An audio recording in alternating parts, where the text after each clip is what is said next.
Приветствую вас на кухне у Николаевича. У меня сегодня пури, рецепт индийской кухни, простое тесто, а в результате хрустящие воздушные и очень вкусные коржики. Рецепт в самом видео. Для этого блюда мне надо мука, вода, топленое масло, соль, растительное масло. Как я делал тесто? Муку просеял, посолил, влил воду и замесил тесто. Потом в тесто вмешал 2 чайные ложки топленого масла и сформировал шар. Накрыл пленкой и пусть постоит 15 минут. Стол и скалку смазал растительным маслом, тесто разделил и буду раскатывать коржики.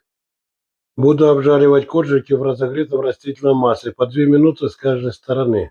Вот так я их обжариваю. Переложу на бумажное полотенце, а потом буду подавать горячими и вам покажу. Мое блюдо готово.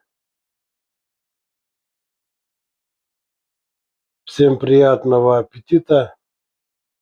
Благодарю.